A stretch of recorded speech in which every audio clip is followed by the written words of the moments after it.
창세기 3장 15절에 의하면 인류의 역사는 여자의 후손과 뱀의 전쟁사, 즉 예수님과 사탄의 전쟁사입니다.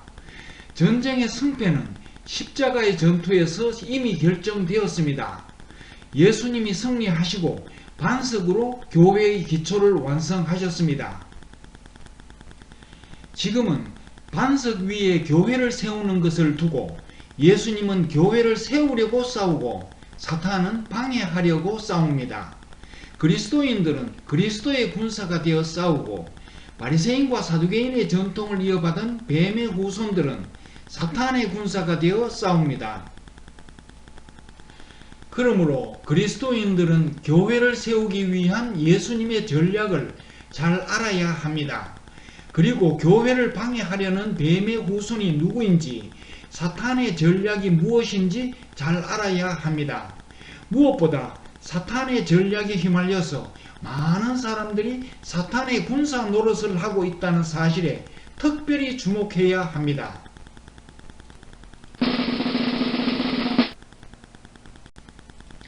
예수님은 최후의 만찬에서 떡과 포도주를 제자들에게 주시면서 먹고 마시라고 하셨습니다. 이것이 예수님의 전략입니다. 떡은 예수님의 몸을 의미하고 포도주는 예수님의 피를 의미한다고 하셨습니다. 요한복음 1장 14절에 의하면 예수님의 몸은 하나님의 말씀이고 마태복음 26장 28절에 의하면 예수님의 피는 십자가의 희생입니다. 그러므로 제자들에게 떡과 포도주를 먹고 마시라는 것은 은혜의 복음과 하나님의 말씀을 마음에 새기고 복음을 전하고 이웃을 사랑하라는 예수님의 명령입니다. 이것이 교회를 세우는 것이며 마태복음 28장 19, 20절의 지상 명령이며 창세기 1장 28절에서 아담과 하와에게 명령하신 땅을 정복하는 일이며 또한 사탄과 싸워 이기는 예수님의 전략입니다. 제자들이 예수님의 전략을 잊지 않도록 복음 전파와 이웃사랑을 상징하는 성찬식을 하라고 예수님은 명령하셨습니다. 성찬식의 목적은 복음 전파와 이웃사랑을 다짐하는 것입니다. 그래서 모든 교회에서 성찬식이라는 의식을 행하지만 성찬식이라는 의식만 행하고 성찬식의 목적을 내팽개친다면 우리는 현대판 바리새인이 됩니다. 이 세상에는 완전한 교회도 없고 완전한 사람도 없습니다. 장로교회도 고칠 것이 많고 저 역시 고칠 것이 많습니다. 저에게 고쳐야 할 것이 많지만 장로교회에 고쳐야 할 것을 보고 침묵하는 것은 하나님의 뜻이 아니라고 확신했습니다. 우리가 다 함께 힘을 합쳐 조금씩 고쳐야 한다고 생각하고 이 영상을 제작합니다.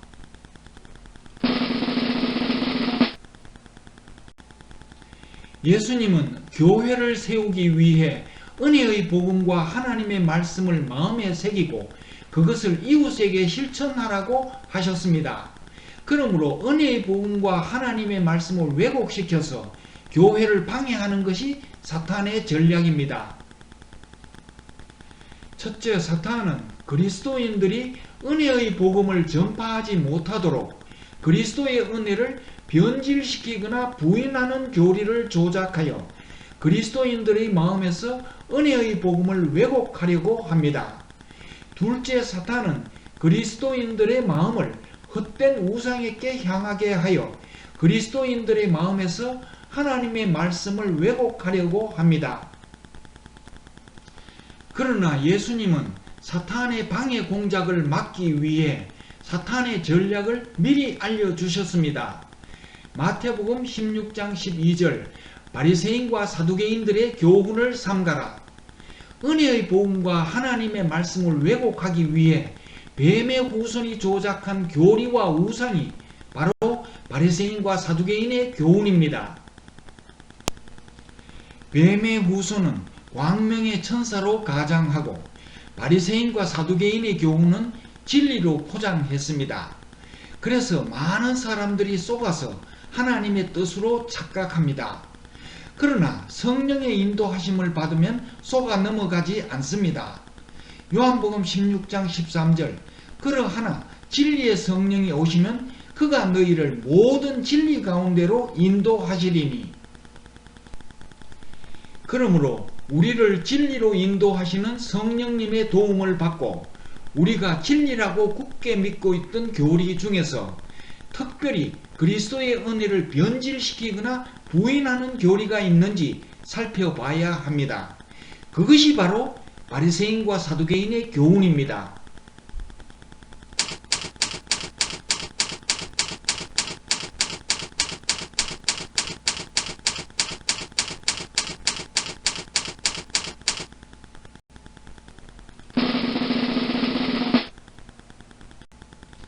사탄은 은혜의 복음을 왜곡하는 교리들을 많이 조작했습니다. 그것들은 로마 가톨릭의 핵심 교리가 되었고 루터와 칼뱅이 종교개혁을 하면서 완전히 분쇄하지 못하고 그대로 장로교에 들어와서 안방을 차지하고 있습니다. 그러나 그것은 원수가 뿌린 가라지입니다. 많은 그리스도인들이 사탄의 계략에 빠져서 가라지를 진리로 착각하고 있습니다. 그들의 마음에는 진리와 함께 가라지가 자라고 있습니다. 하나님은 마지막 날까지 참고 기다리십니다. 마태복음 13장 29절 주인이 가로되 가만두어라 가라지를 뽑다가 곡식까지 뽑을까 염려하노라. 그러나 지혜 있는 자는 자기 마음속에 자라고 있는 가라지를 발견하는 즉시 스스로 뽑아버릴 것입니다. 어떤 뱀의 후손이 어떤 가라지를 뿌렸는지 살펴보겠습니다. 11부 여자의 후손과 뱀의 전쟁에서 설명했듯이 역사상 대표적인 뱀의 후손은 콘스탄티누스 황제와 아우구스티누스입니다. 그들이 조작한 삼위일체에 관한 이단론, 주일성수, 사도신경, 예정론이 바로 은혜의 복음을 왜곡하는 바리새인과 사두개인의 교훈이며 또한 마태복음 13장에서 원수가 뿌린 가라지입니다. 콘스탄티누스 황제라는 뱀의 후손은 니케아 종교회의에서 삼위일체를 부인하면 이단이라고 결정했습니다. 삼위일체를 부인하면 무식하지만 이단은 절대 아닙니다. 참고 영상으로는 5부 예수님이 추방된 니케아 종교회의와 삼위일체를 부인하면 이단인가 라는 영상이 있습니다. 아우구스티누스라는 뱀의 후손은 로마 가톨릭을 창설하면서 주일성수와 사도신경과 예정론을 조작했습니다. 참고 영상은 7부 사 아우구스티누스와 11부 여자의 후손과 뱀의 전쟁이라는 영상이 있습니다. 참고 블로그는 네이버 두달돌 블로그에 주일성수는 비성경적이다와 사도신경의 저자라는 글이 있습니다. 삼위일체에 관한 이단론, 주일성수, 사도신경, 예정론은 은혜의 복음을 직설적으로 부인하지 않고 그리스도의 은혜를 변질시키거나 삭제하여 은혜의 복음을 왜곡한 후에 은혜의 복음을 완전히 짓밟아 버리기 위한 준비 단계입니다. 이 교리들이 은혜의 복음을 어떻게 왜곡했으며 무엇이 은혜의 복음을 완전히 짓밟았는지 살펴보겠습니다.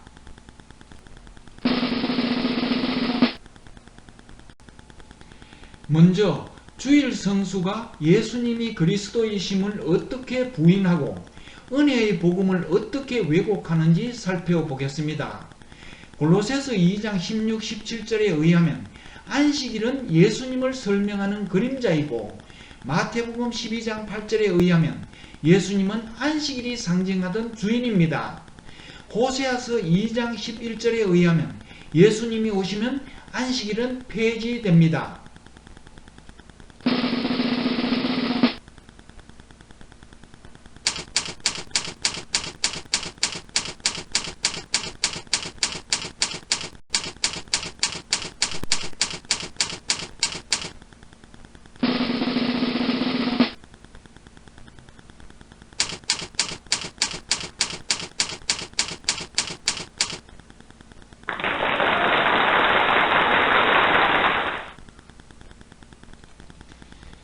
안식일의 주인 되시는 그리스도가 오시면 안식일은 폐지됩니다. 안식일이 태양의 날로 바뀐다면 안식일이 상징하던 그리스도는 예수님이 아니라 태양신이 됩니다. 주일 성수는 예수님이 안식일의 주인 되신 것을 부인합니다. 주일 성수는 무의식적으로 예수님이 그리스도임을 부인하고 태양신이 그리스도라는 것을 인정하는 행위입니다. 안식일에 일을 하면 돌로 쳐 죽이라는 것은 그리스도가 오시면 우리가 비록 노력을 하지 않아도 상돌이신 그리스도의 은혜로 우리에게 안식을 주신다는 뜻입니다. 일하는 사람을 돌로 죽이는 것은 사람의 노력이 아니고 예수님의 은혜야 라는 뜻입니다. 그러므로 안식일이 일요일로 바뀌었다는 주일 성수는 그리스도의 은혜를 폐기 처분하는 교리입니다.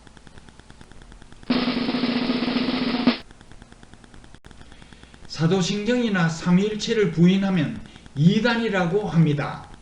부인하면 이단이 되는 것은 오직 은혜의 복음뿐입니다.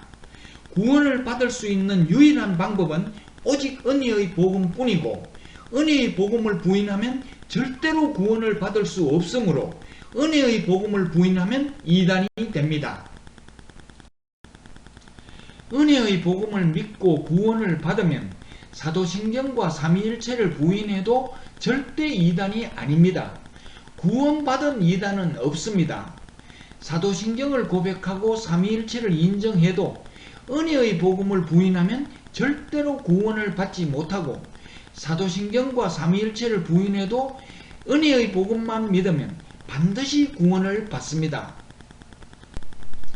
사도신경과 삼위일체는 구원과 전혀 관계가 없습니다.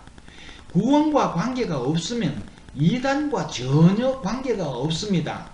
사도신경이나 삼위일체를 부인하면 이단이다 라는 거짓이 일단 세뇌가 되고 고정관념이 되면 삼위일체를 인정하고 사도신경을 고백해야만 정통이 되고 정통이 되면 마치 구원을 얻는 것처럼 착각합니다.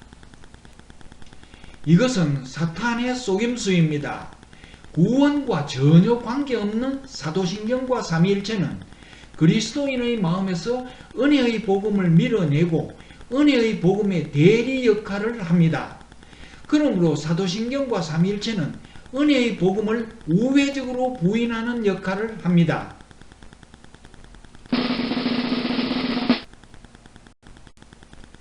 예정론은 아우구스티누스라는 뱀의 후손이 조작했다가 칼뱅이 이중예정론이라는 이름으로 이어받아서 장로교의 중요한 교리가 되어 있습니다.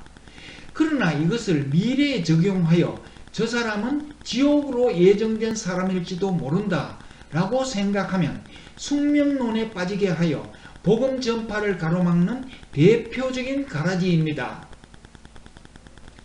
다음은 아우구스티누스의 예정론입니다.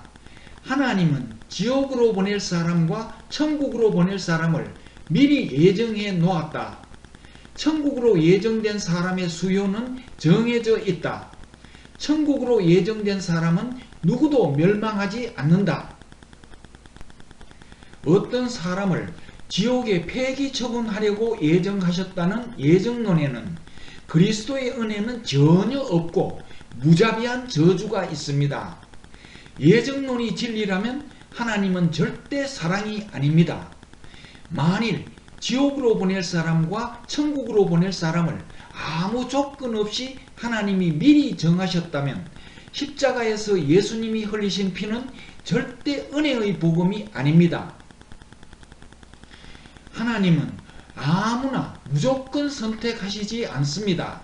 택하시는 기준이 믿음입니다. 누구든지 그리스도 안에 들어오면 택하십니다. 에베소서 1장 4절 창세 전에 그리스도 안에서 우리를 택하사 하나님은 누가 예수님을 믿고 예수님 안에 들어올지를 미리 아셨습니다. 이것을 예지예정론이라고 합니다. 참고 영상은 장로교와 감리교라는 영상이 있습니다.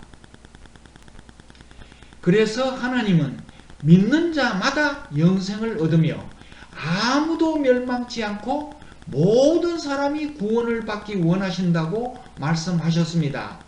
요한복음 3장 15절 저를 믿는 자마다 영생을 얻게 하려 하심이니라. 베드로후서 3장 9절 너희를 대하여 오래 참으사 아무도 멸망치 않고 다 회개하기에 이르기를 원하시느니라. 디모데전서 2장 4절 하나님은 모든 사람이 구원을 받으며 진리를 아는 데 이르기를 원하시느니라. 처음부터 지옥에 던질 목적으로 어떤 사람을 창조하셨다는 아우구스티누스의 예정론과 칼뱅의 이중 예정론은 사도 바울이 전한 고린도전서 15장 3절 4절의 은혜의 복음을 완전히 폐기 처분하는 바리새인과 사두개인의 교훈입니다. 참고 영상은 마 아우구스티누스라는 영상이 있습니다.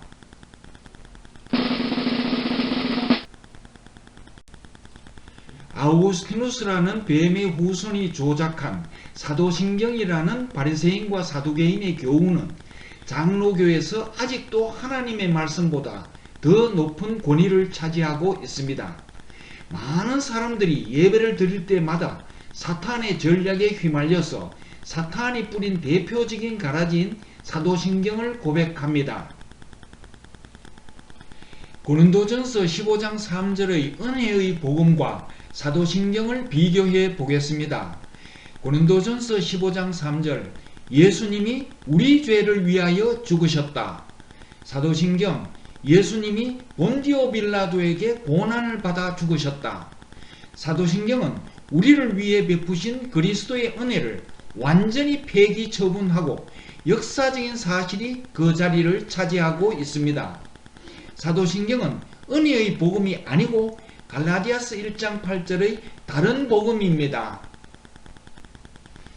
많은 사람들이 예배를 드릴 때마다 사도신경을 고백하면서 예수님이 나의 죄를 위해 돌아가신 은혜를 짓밟아 버리고 예수님은 본디오 빌라도에게 고난을 받아 죽었다고 스스로를 가르치고 스스로 마음에 새기며 스스로 세뇌합니다. 사탄이 뿌린 사도신경이라는 가라지는 그리스도인의 마음에서 점점 자라나서 은혜의 복음이 삭제되고 있습니다. 심지어 십자가에서 베푸신 그리스도의 은혜를 완전히 폐기 처분한 사도신경을 기독교 신앙의 핵심이라고 합니다. 사람들을 교회로 데리고 와서 사도신경을 고백하게 하는 것이 전도하는 것이라고 착각합니다. 사람들은 예수님이 명령하신 은혜의 복음을 전하기는커녕 은혜의 복음이 무엇인지도 잊어버렸습니다. 은혜의 복음을 변질시키고 부인하는 거짓 교리 중에서 사도신경은 가장 교묘한 속임수입니다. 사도신경을 조작한 아우구스티누스는 자기가 발표하지 않고 AD 390년 암브로시우스 밀라노 주교가 사도신경을 발표하면서 사도들이 작성했다고 거짓말을 했습니다. 그러나 15세기에 이태리 인문학자 로렌조 발라는 그것이 거짓임을 밝혀냈습니다. 나의 죄를 위해 돌아가신 그리스도의 은혜는 사도신경 때문에 사람들의 마음에 아예 기록되지 않거나 삭제되었습니다. 로마 가톨릭이 그리스도의 은혜를 삭제한 가라지를 뿌린 후에 중세 가톨릭은 드디어 면죄부로 죄사함을 받는다고 거짓말을 하면서 은혜의 복음을 완전히 짓밟아 버렸습니다. 그리하여 은혜의 복음은 면죄부로 완전히 대체되었습니다.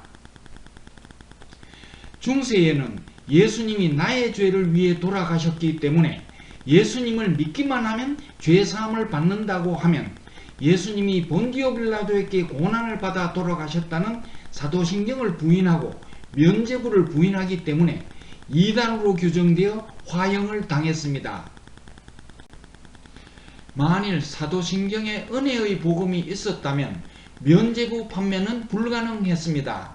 그러므로 중세 가톨릭은 사도신경과 면죄부로 은혜의 복음을 부인하는 이단이었습니다. 루터는 오직 복음, 오직 믿음을 주장하며 면죄부를 부인하고 종교개혁을 일으켰습니다.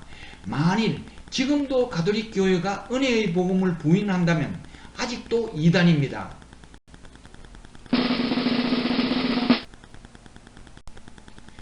예수님이 본디오 빌라도에게 고난을 받아 죽었다는 사도신경과 처음부터 지옥에 보낼 사람을 미리 정해 놓았다는 예정론은 그리스도의 은혜를 완전히 폐기 처분했습니다.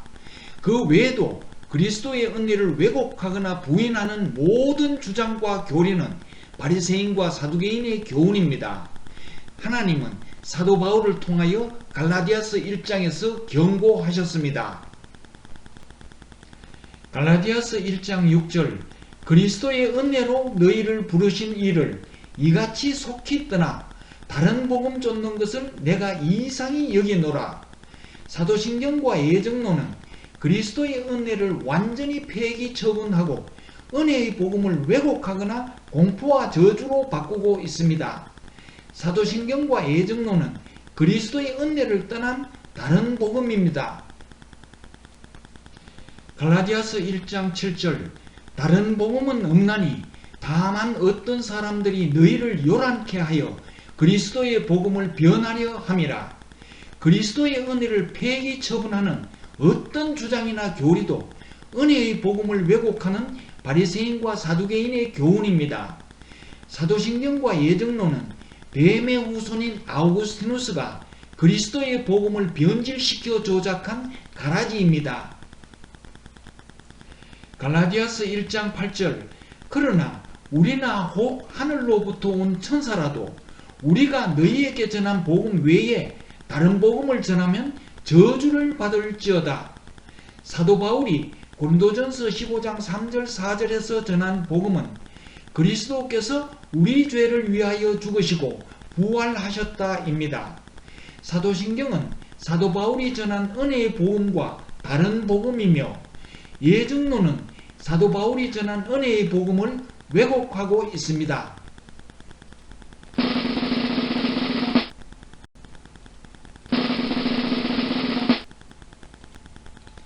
만일 본디오 빌라도에게 고난을 받아 죽었다는 사도신경이 고린도전서 15장 3절에서 사도 바울이 전한 은혜의 복음과 다르다면 만일 예정론이 그리스도의 은혜를 왜곡하고 있다면 사도신경을 고백하는 사람들과 예정론을 주장하는 사람들은 분명히 저주를 받을 것입니다. 만일 저주를 받지 않는다면 갈라디아서 1장 8절은 거짓말입니다.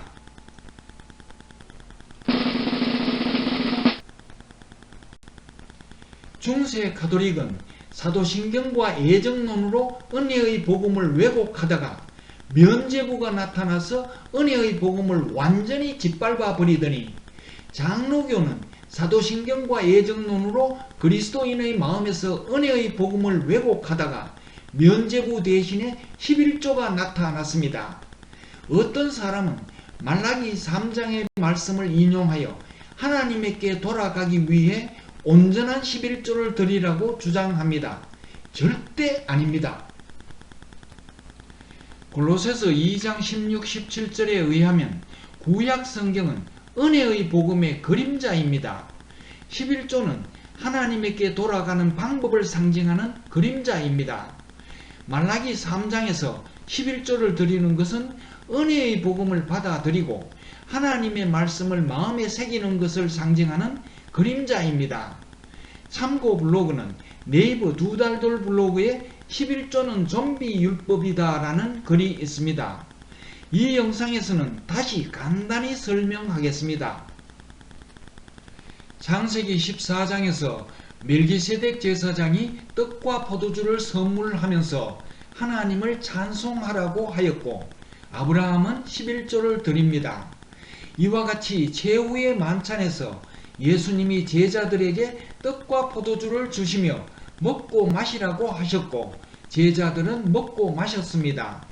이와 같이 우리는 은혜의 복음을 듣고 하나님께 감사하며 예수님을 영접하고 하나님의 말씀을 마음에 새깁니다. 에덴 동산에서 생명나무 과실을 먹는 것, 가나안에 들어가는 것, 다윗이 골리앗에게 돌을 던지는 것, 광야에서 모세가 만든 놋뱀을 쳐다보는 것, 11조를 드리는 것은 모두가 예수님을 영접하여 안식을 누리고 하늘 영광을 누리는 것을 상징하는 그림자입니다. 그러므로 하나님께 돌아가려면 11조를 내는 것이 아니고 예수님을 영접해야 합니다. 11조는 현대판 면죄부입니다.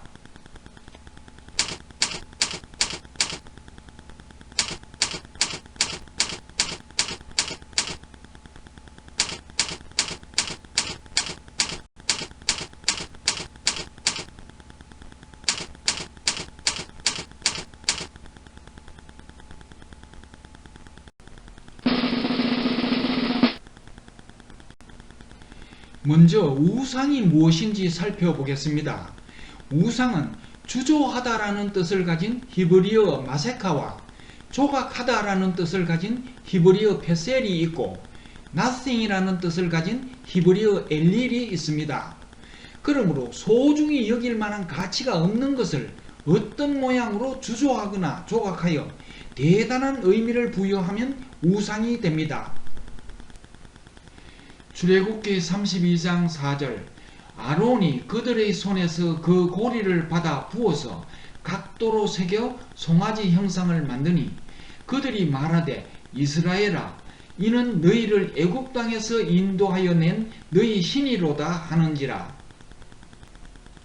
출애굽기 32장에서 이스라엘 사람들이 금을 녹여 송아지 형상을 위한 거푸집에 부어서 주조했습니다. 이것을 마세카라고 합니다.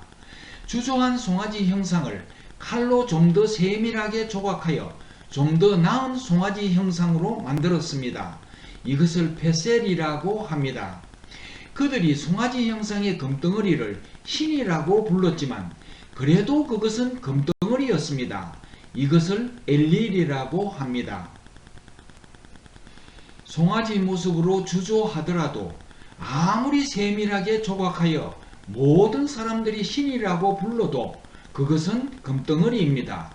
아무리 마세카를 만들고 페셀을 만들어도 역시 엘릴입니다. 그것은 금덩어리일 뿐 결코 신이 아닙니다. 하나님은 이것을 우상이라고 하셨습니다. 금덩어리가 우상이 되듯이 날짜가 우상이 되는 과정을 소개합니다. 태양신은 존재하지도 않지만 낮의 길이가 가장 짧은 동짓날부터 3일이 지난 12월 25일은 태양신의 생일이라는 우상이었습니다.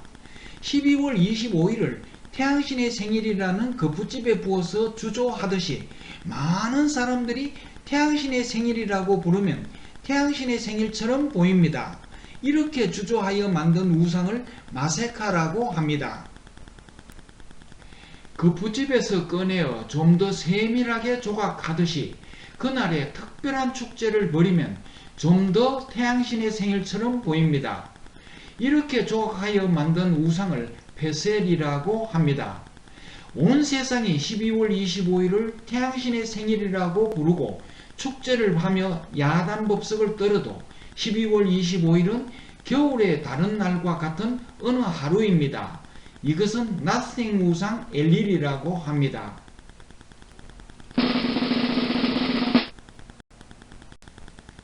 뱀의 후손인 콘스탄티누스 황제와 아우구스티누스가 조작한 바리새인과 사두개인의 교훈은 사탄의 전략입니다.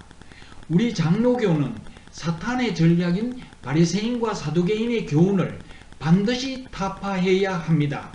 이제 장로교에서 우상이 되어버린 바리새인과 사두개인의 교훈을 소개합니다. 첫째, 일요일은 주의 날도 아니고 주일 성수는 우상 숭배입니다. 일요일은 태양신의 날이며 주의 날은 태양신 숭배자들이 부르던 이름입니다.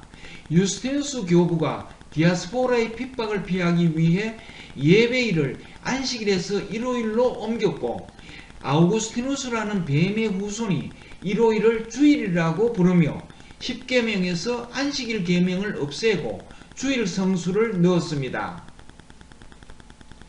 일요일을 주의 날이라는 거푸집에 부어서 주조하여 마세카를 만들고 예수님이 부활하신 후 안식일이 주의 날로 바뀌었다고 하면서 조각하여 펫세를 만들어도 역시 평범한 날 엘일입니다.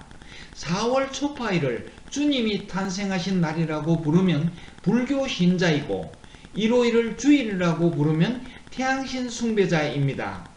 그러나 성경에서 주의 날은 주님이 재림하시는 날입니다. 둘째, 예수님이 탄생하신 날은 12월 25일이 아닙니다. 그러나 AD 315년 콘스탄티누스 황제라는 뱀의 후손이 태양신의 생일을 예수님의 탄생일로 정했습니다. 해마다 12월 25일이 되면 예수님의 탄생일이라고 온 세상의 모든 교회들이 야단법석입니다. 참고 영상은 크리스마스의 진실이라는 영상이 있습니다.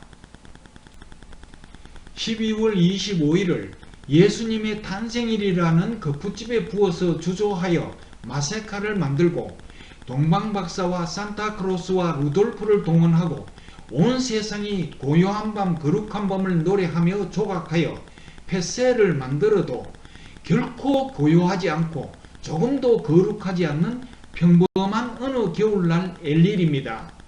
크리스마스는 온 세상 사람들의 우상입니다.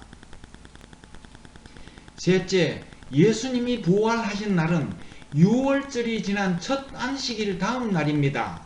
그러나 콘스탄티누스 황제라는 뱀의 후손이 AD 325년 니케아 종교회의에서 우상 숭배의 날들을 조합하여 충분히 지난 첫 보름달 다음 일요일을 부활절로 지정했습니다. 그리고 그 회의에 참석한 황제파는 황제의 결정에 따랐습니다. 참고 영상은 오후 예수님이 추방된 니케아 종교회의라는 영상이 있습니다. 콘스탄티누스 황제라는 우상 숭배자가 우상 숭배의 날들을 묶어 예수님의 부활이라는 거푸집에 부어서 주조하여 마세카를 만들고 온 세상 교회가 계란을 나누어 주고 예수님의 부활을 찬양하며 좀 더 조각하여 펫세를 만들어도 역시 평범한 어느 봄날 엘일입니다. 부활절은 장로교에서 대단한 우상이 되어 있습니다. 넷째, 예수님이 돌아가신 날은 금요일이 아닙니다. 예수님이 돌아가신 후 3일 밤 3일 낮이 지나고 부활하셨습니다. 마가복음 16장 1절과 누가복음 23장 56절을 비교해 보면 향품을 사기 전날도 안식일이고 향품을 산 이튿날도 안식일입니다. 자세한 설명을 위하여 아래 참고 영상을 소개합니다. 참고 영상은 예수님이 돌아가신 날은 금요일이 아니다 라는 영상이 있습니다. AD 325년 니케아 종교회의에서 콘스탄티누스 황제라는 뱀의 후손이 예수님이 금요일에 돌아가셨다고 결정했습니다. 금요일을 예수님이 돌아가신 날이라는 거푸집에 부어서 마세카를 만들고 금식을 하고 추모하면서 성금요일이라고 부르며 펫세를 만들어도 역시 낫생 우상 엘일입니다. 성금요일은 장로교의 확고한 우상이 되었습니다. 주일과 성탄절과 부활절과 성금요일은 전부 평범한 날입니다. 일요일은 주의 날이 아니고 태양신의 날이며 성탄절은 예수님이 태어나신 날이 아니고 태양신의 생일이며 부활절은 예수님이 부활하신 날이 아니고 우상 숭배의 날이며 성금요일은 예수님이 돌아가신 날이 아닙니다. 이것들은 뱀의 후손들이 조작한 낫생 우상 엘일입니다. 그러므로 크리스마스가 되기 전 4주간 동안 예수님이 오심을 간절히 기다린다는 대림절도 역시 우상입니다. 부활절이 되기 전 40일간 지키는 사순절과 부활절이 지난 후 50일째가 되는 오순절도 역시 우상입니다. 어떤 거푸집을 만들어 부어서 마세카를 만들고 어떻게 조각을 하여 펫세를 만들어도 모두가 낫생 우상 엘일입니다. 콘스탄티누스 황제라는 뱀의 후손은 크리스마스, 부활절, 성금요일이라는 우상을 만들었고, 아우구스티누스라는 뱀의 후손은 주일과 주일 성수라는 우상을 만들었습니다. 그리고 우상 숭배를 좋아하는 인간의 본성이 대림절, 사순절, 오순절과 같은 부속 우상들을 계속 만들었습니다. 이런 날짜들은 모두 바리새인과 사두개인의 교훈입니다. 첫째, 사람들이 예수님보다 바리새인을 더 추종하듯이 하나님의 뜻보다 우상이 된 이런 날짜를 더 잘 지킵니다. 둘째, 바리새인이 거짓말을 하듯이 거짓으로 조작한 날짜입니다. 셋째, 바리새인처럼 주일 성수는 예수님이 그리스도임을 부인합니다. 넷째, 사두개인처럼 인간의 지혜로 이런 날짜들을 조작했습니다.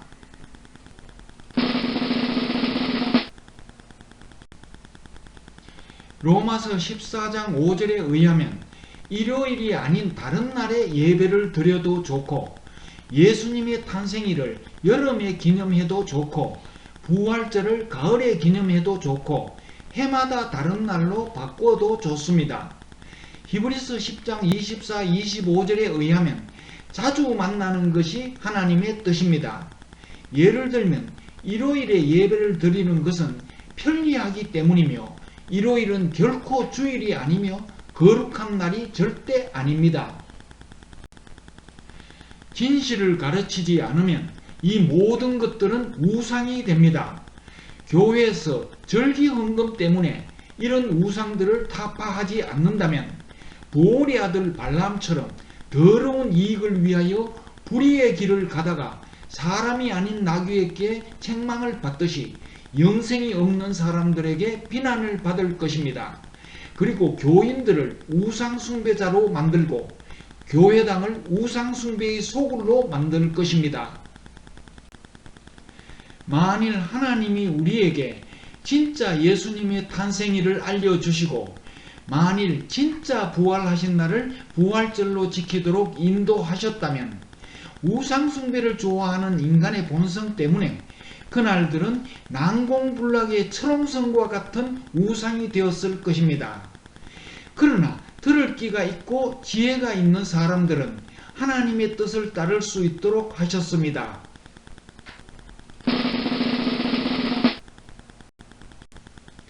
아우구스티누스라는 뱀의 후손이 조작한 거짓 교리 중에서 장로교회에 가장 많은 영향을 준 것은 사도신경이었습니다.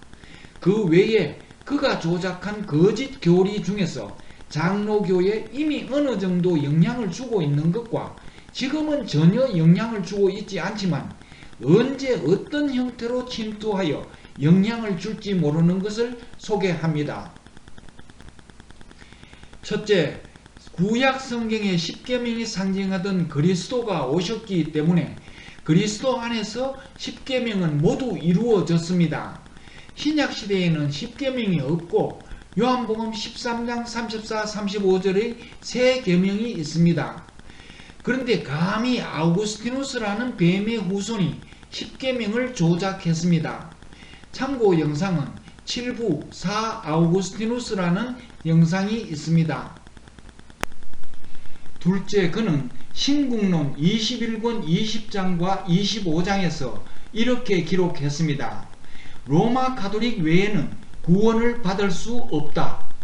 장로교는 이단이다 라는 뜻입니다. 그런데도 장로교에서는 아우구스티누스를 바울 이후 최고의 신학자라고 추앙합니다. 참고 블로그는 네이버 두달돌 블로그의 로마 가톨릭의 탄생입니다. 아우구스티누스의 이 말은 거짓입니다. 교회를 통하여 구원을 얻을 수 없습니다. 로마 가톨릭 교회도 구원을 줄 수 없고 장로교회도 구원을 줄 수 없습니다. 아우구스티누스의 이 거짓말 때문에 자기 교회에만 구원이 있다는 이단이 많이 생겨났습니다. 구원은 오직 은혜의 복음을 통해서 얻을 수 있습니다. 은혜의 복음 외에 구원을 얻는 방법은 없습니다. 그러나 로마 가톨릭은 은혜의 복음을 대신하고 있습니다. 은혜의 복음을 대신하는 것은 은혜의 복음을 부인하는 것입니다. 아우구스티누스가 그런 말을 한 것은 로마 가톨릭을 로마 제국의 유일한 국교로 만들기 위해 바리새인처럼 거짓말을 했습니다. 셋째, 누가복음 14장 23절 사람을 강권하여 데려다가 내 집을 채우라 라는 말씀에서 강권하라는 말씀을 순종하지 않으면 폭력을 사용해도 좋다라고 해석하고 도나투스파를 무참히 살육했습니다. E.H. 브로벤트는 순례하는 교회에서 그는 성경의 원리를 떠나 광범위하고 잔인한 박해 조직에 연루되었다라고 기록했습니다. 그는 공포의 중세 종교 재판을 최초로 시작한 사람입니다.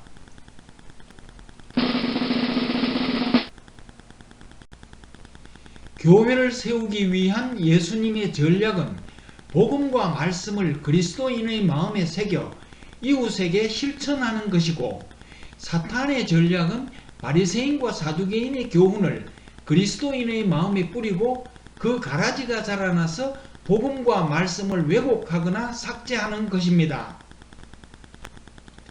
콘스탄티누스 황제와 아우구스티누스라는 뱀의 후손은 복음과 말씀을 왜곡하는 교리와 우상을 만들어 장로교에 뿌렸고, 그 가라지는 자라서 장로교를 완전히 정복했습니다. 이스라엘 사람들이 우상을 우상인 줄 모르고 우상 숭배를 했듯이 장로교는 뱀의 후손이 뿌린 가라지를 진리로 착각하고 정성껏 따르고 섬기고 있습니다. 예수님은 제자들에게 복음과 말씀을 마음에 새겨서 이웃에게 실천할 것을 잊지 않기 위해 성찬식을 명령하셨습니다. 안식일을 잘 지켰으나 안식일의 목적은 내팽개친 바리새인처럼 장로교는 성찬식의 목적은 완전히 내팽개치고 예수님이 명령하신 대로 성찬식이라는 의식만 잘 행하고 있습니다. 장로교는 어느새 현대판 바리새인이 되었습니다. 은혜의 복음의 그림자인 11조를 강요하고 은혜의 복음을 부인하는 사도신경을 소리내어 고백하지만 주인공이 되는 은혜의 복음은 교회 밖으로 쫓겨났습니다. 사람들은 예수님이 나의 죄를 위해 돌아가신 은혜를 모르고 본디오 빌라도에게 고난을 받아 죽었다고 착각하고 있습니다. 장로교는 주님이 주시는 떡과 포도주를 먹고 마셔야 합니다. 장로교는 사탄의 전략에 빠졌다는 사실을 알아야 합니다. 이단들은 온갖 방법을 동원하여 전도에 힘쓰고 있으나 장로교의 지도자들은 복음 전파에 아무 관심이 없고 뱀의 후손이 조작한 우상을 섬기는 행사에 집중하고 있습니다. 교회는 미션이 아니라 비즈니스가 되었고, 목사들은 직업인이 되었고, 집사 장로들은 계급투쟁을 하고 있습니다. 그 외에도 예수님이 세우시려는 교회가 무엇인지도 모르고 교회당 건물을 성전이라고 부르며 건물을 크게 세우려고 혈안이 되었습니다. 교회는 건물이 아니고 사람입니다. 뱀의 후손이 장로교에 뿌린 바리새인과 사두개인의 교훈은 은혜의 복음과 하나님의 말씀을 성공적으로 삭제했습니다. 사탄의 전략은 장로교에서 대성공을 거두고 있습니다. 종교재판소만 생겨나면 장로교는 중세 가톨릭과 똑같습니다. 뱀의 후손이 조작한 바리새인과 사두개인의 교훈을 따르면서 자신은 사탄과 싸우는 그리스도의 군사라고 착각합니다. 장로교는 착각에서 깨어나야 합니다.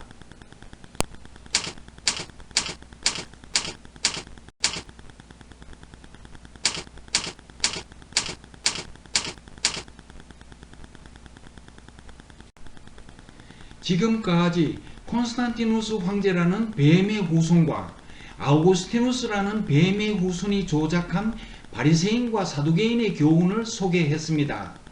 다음 영상에서는 이 영상 시리즈의 마지막 편으로 아우구스티누스가 조작한 원죄론에 관하여 살펴보겠습니다.